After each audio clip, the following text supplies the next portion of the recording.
Hey guys, welcome to today's video. I wanted to do a little intro so that I didn't waste any time during the actual video, but today's video is going to be some easy, super easy dinner ideas, and I don't know what's going on with my hair, guys. All three of these meals were done in the pressure cooker, which I have actually never used. So I was really excited.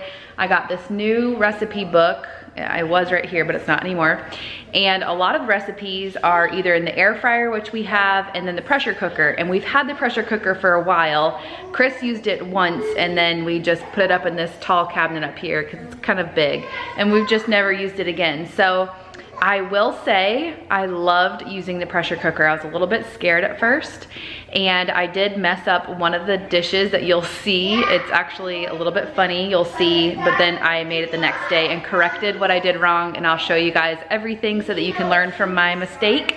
But everything turned out so good, and it was so easy and so fast. I just can't get over how fast stuff cooks in that pressure cooker. So I'm sharing three of the recipes today. If you guys are interested and really love these, let me know over on Instagram, since I probably don't have comments in this video, or you can let me know on my Cleaning the Chaos channel and I'll make more, because I know that you guys usually like these recipe videos and my grocery hauls.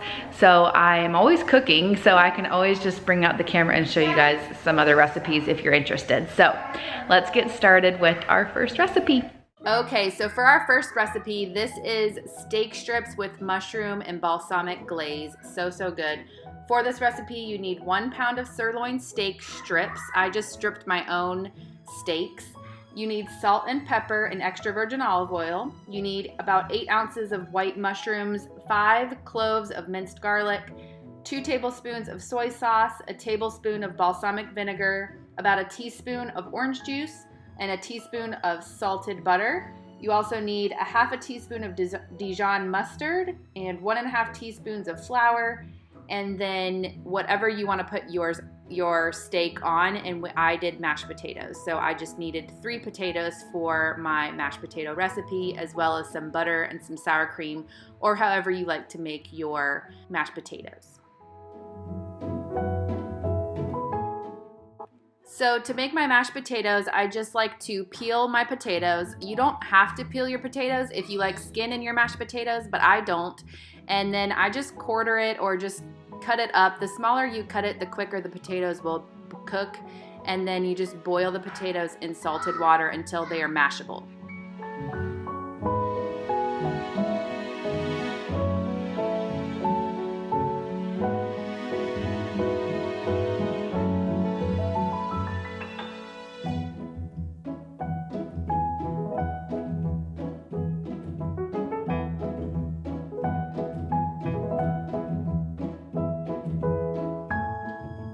Okay, so the first thing that you want to do is get your pressure cooker out and put it to the saute function. You're not going to put the lid on quite yet. And you're going to saute your steak with salt and pepper until it is brown on all sides, about maybe like 2 minutes. Then you're going to add your mushrooms and your garlic and your soy sauce and your balsamic vinegar, your orange juice, your butter, and your Dijon mustard in here. Then you'll put the lid on. And when you put the lid on, you want to put it to the seal position so that it can do its thing for pressure cooking. And you're going to pressure cook it for 15 minutes, and you just wait. That's how simple this is. You just wait for it to be done.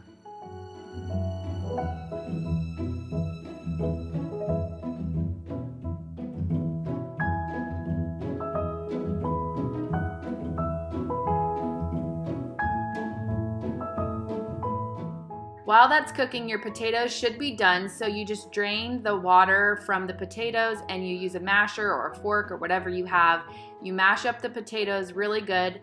If you want them smoother, then you can mash them more, or if you like your potatoes chunky, you don't have to mash it as good. I just throw however much butter. I just threw in there maybe like 4 tablespoons, 3 tablespoons, and a few scoops of sour cream in mine. Some people like to put cheese and bacon and all the good stuff, but this is just an easy, simple mashed potato recipe. The 15 minutes is done on your beef. You just let the pressure out, and then your food is ready to go. Look how delicious this looks.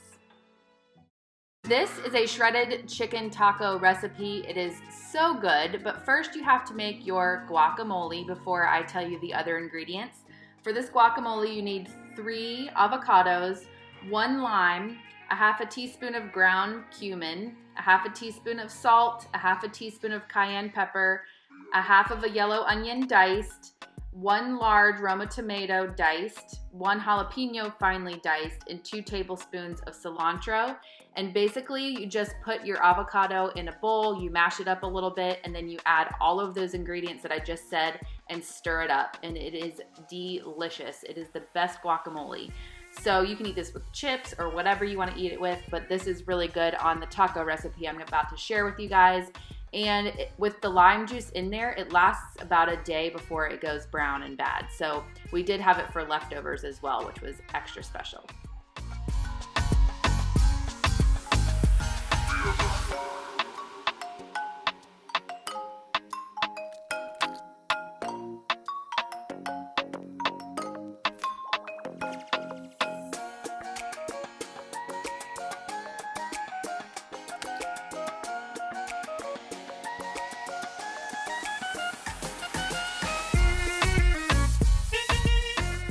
I also made my own corn tortillas for the first time ever for this recipe, and it seems hard, but it's actually super easy. So what you need for this is 2 cups of masa flour or mesa flour. I don't really know how to say that.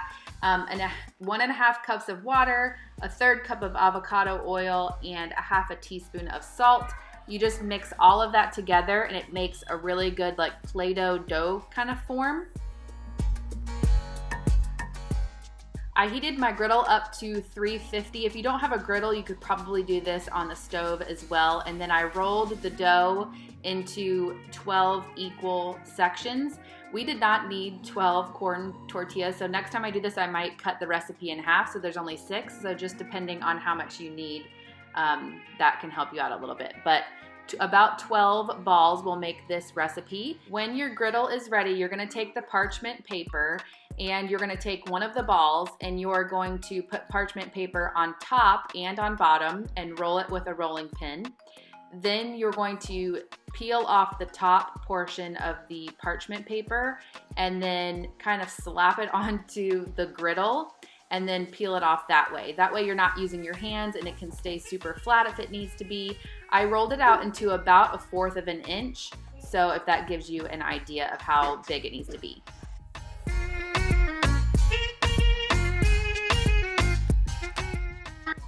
Then you just wait for it to bubble a little bit on the top before flipping it over, and that's how easy it is to make a corn tortilla. I got so excited that I was making corn tortillas that I forgot to show you what I actually put in the pressure cooker. So it is super easy. All you do is put 1.5 pounds of boneless, skinless chicken breast, 1 cup of red salsa, and a half a cup of green salsa, and a 1/4 cup of taco seasoning in your pressure cooker.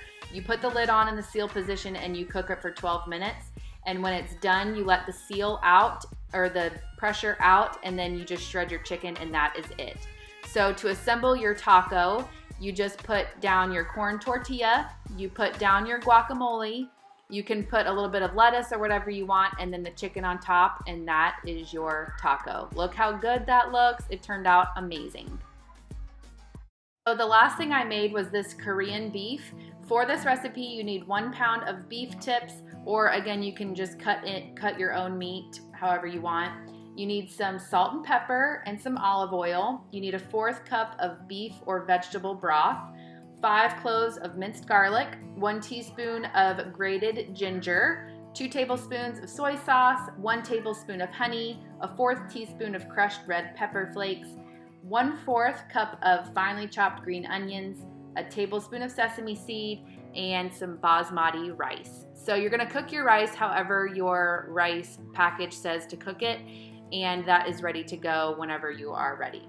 For your pressure cooker, you're gonna set it to the saute function again, just like the other beef recipe. You're gonna add the sesame oil and the beef to the cooker and stir it around and cook it on all sides for about 5 minutes. Then you're gonna add the beef broth, the garlic, the ginger, the soy sauce, the honey, the red pepper flakes to the pot, and you're gonna put the lid on, make sure that you put it to the seal position. So this is where I burnt my meal. I cooked it for 30 minutes with the seal open. And so when I opened it up at the end, it was totally burnt. You can see here, I tried to twist the seal and then I realized that I never closed it to begin with. So there was nothing coming out and everything was burnt. Look at that, guys.